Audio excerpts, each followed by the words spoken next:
Jaw suspensorium is one of the important aspects related to origin and evolution of vertebrates. See how the vertebrate jaws, particularly the lower jaw, gets articulated with skull and visceral arches or pharyngeal arches. That is one of the important aspects. And we find variation among different groups of vertebrates with respect to connection of jaw with its adjacent structures. We know that earliest vertebrates like ostracoderms did not possess jaw. The surviving cyclostome like Petromyzon and Myxine are also jawless vertebrates. And then there is a group of vertebrate which possess jaw. So there are two, distinct divisions under vertebrate group. One anathans which do not possess jaw, and the other gnathostomes which possess jaws. So how actually jaw appeared in the course of evolution, and what kind of modifications it has experienced in the long course of evolution. That aspect we can very well review while studying jaw suspension. So this study helps us to review the phylogenetic trend among vertebrates. Just behind the cranium, visceral arches were present in ancient vertebrates, or pharyngeal arches we can refer. And these arches could be classified as mandibular arch being the anterior most one. One can refer this to be the first arch, followed by a hyoid arch, and then the branchial arches. So total 7 pharyngeal arches were present in ancient forms. The first gill arch, that is mandibular arch, it gave rise to the jaws. So jaws are actually derived from the mandibular arch, and that forms the upper and lower jaw.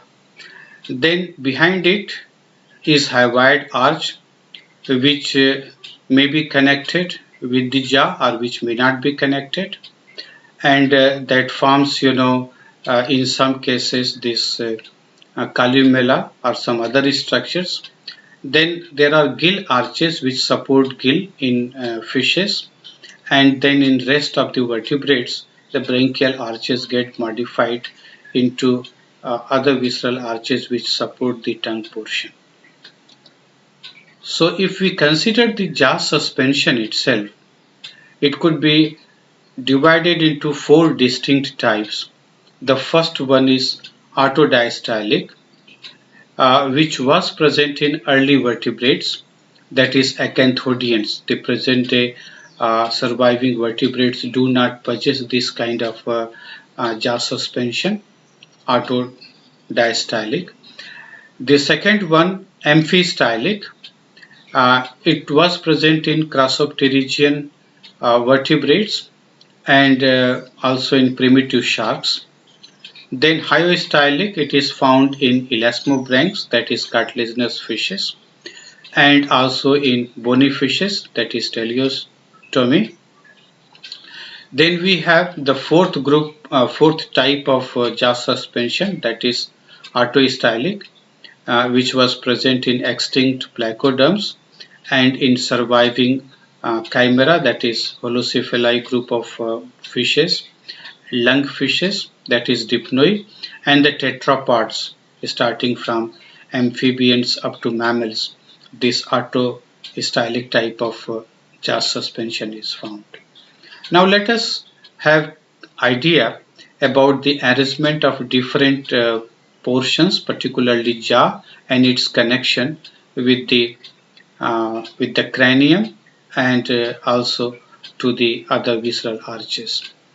As I told, the first type of jaw suspension is autodiastylic. Before I explain this, let us see this diagram. One should have clear idea about this diagram, because all these diagrams will help you to have the idea that how the jaw portion gets articulated with the skull and whether it is connected with the second arch or not. So this upper portion is chondrocranium. This is the skull portion, and in this skull portion in the lateral side you can see this depression. It is otic depression in which the eyeball gets fitted. The upper jaw is shown here in the form of palatoquadrate, and the lower one in the form of Meckel's cartilage. So as I just referred that it was mandibular arch that got shifted to the anterior side just below the skull or just below the cranium, and it formed the jaws. The ancient vertebrates, they were not having jaws, and probably they were not able to feed on the food material so efficiently, and the respiratory process were also not so efficient. It is believed that the presence of jaw actually enhanced the ability of mastication and also the respiratory activity, that is, jaws help in pumping the water to the posterior pharyngeal region. So that is why the presence of jaw actually helped these animals, or those animals which actually purchased this structure in more efficient way. So what we find that the palatoquadrate, it gets articulated with the cranium at two places. One at the anterior portion through basal process, and then behind the eye here it is otic process. So two processes are there, and at these two processes ligaments were present. So with the help of such ligaments, the palatoquadrate or upper jaw got connected with the skull, and then the lower jaw, it was simply articulated with the upper jaw. So Meckel's cartilage, it got articulated with the upper jaw, and the second arch, hyoid arch, which could be distinguished as hyomandibular in the upper side, and then the hyoid arch here, means some bony or cartilaginous species here in the lower side. So in between the cleft was located. It means this was a functional structure. So it was just beginning, and this hyoid arch was not connected at all either with the lower jaw or jaw as such, and also with the cranium. So it was totally an independent structure. Then in the second case, that is amphistylic, amphi refers to both. So in what way? Means this both term comes here. Here the upper jaw, that is palatoquadrate, it gets firmly attached with the cranium. Rather the basal process and this otic process, this portion gets actually better fitted or internally connected with the cranium, and then ligaments are there. So it gets more, better connection with the cranium. The lower jaw, Meckel's cartilage, it got articulated with the upper jaw, and it was also, means the lower jaw as well as upper jaw both got connected with the hyomandibular. So you can say the hyoid arch, it also gives support to the jaws, and that is why it is referred as amphistylic, because the second arch, gill arch, and the cranium, both are the structures, or you can say, both are the structure with which the jaw gets connected. Then hyostylic. In case of hyostylic, see what is happening. Hyo means lower, so it is the hyoid arch that supports the lower jaw from the lower portion. See here, it is the hyoid arch which is supporting the lower jaw, that is Meckel's cartilage from the lower side, and it is articulated with the upper jaw, and the upper jaw gets connected with the cranium again at two places, that is at the basal place, and also at the otic place with the help of ligament. But the articulation with cranium is not so firm as it could be seen in case of amphistylic. So this is hyostylic type of jaw suspension. And the fourth one, that is autostylic. In case of autostylic, what we observe, the upper jaw, it gets completely connected with the cranium. There is no space at all between this cranium and the upper jaw. And the lower jaw, that gets suspended with the upper jaw. So it is movable one, it can move downward efficiently. And then the hyoid arch, its hyomandibular portion, it got modified into columella, which is actually the third ear ossicle. If we consider our own case, in case of mammals, there are three ear ossicles starting from outer to inner portion in the middle ear. They are malleus, incus, and stapes. So it is stape which is referred as columella, and it is actually modified form of this hyomandibula. Then this hyoid arch that is means it is in case of lower forms like dipnoea or other cases it's found, but it will be connected with the lower jaw with the help of ligaments. Means such structures are there. But what we find that autostylic type of jaw suspension is found in majority of vertebrates, that is in all tetrapods, also in lungfishes and in chimera.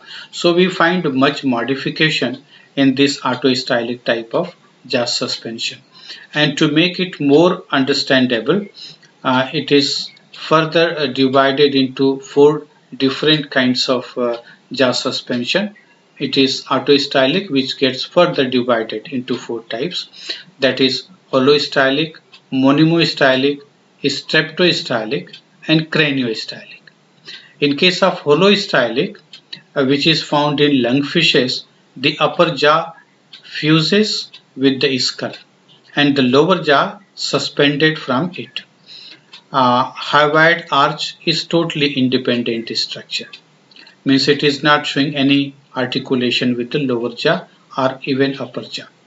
Then the second one, monimostylic, which is found in many lower tetrapods, the hyomandibular that forms columella and that helps transmitting sound impulses from outside to the internal ear. And this columella is also referred as stapes. Then articular joins with quadrate. Let us have idea about this articular and quadrate. Actually, quadrate is a small bony posterior part of upper jaw, and articular is a bony portion of the lower jaw. So in case of higher forms, they also get modified into ear ossicles. Now in case of streptostylic, which is found in lizards, snakes and birds, the quadrate loosely quadrate, it is part of this or posterior part of the upper jaw that loosely gets connected at its both end, and that is why lizards and snakes, they are capable to open their jaws to much extent. And in case of craniostylic, which is found in mammals, it is hyomandibular that forms stapes, that is columella or stapes, and the quadrate, it forms actually the middle ear ossicle, that is incus, and articular, which is a small bony part of the lower jaw that got modified into malleus. So the excellent point is that we find much modification in the structure of the upper and lower jaws, its connection with the cranium, and it could be seen varying from the earliest form of vertebrates to the highly evolved mammals. So this gives us idea about the homology in the jaw suspension.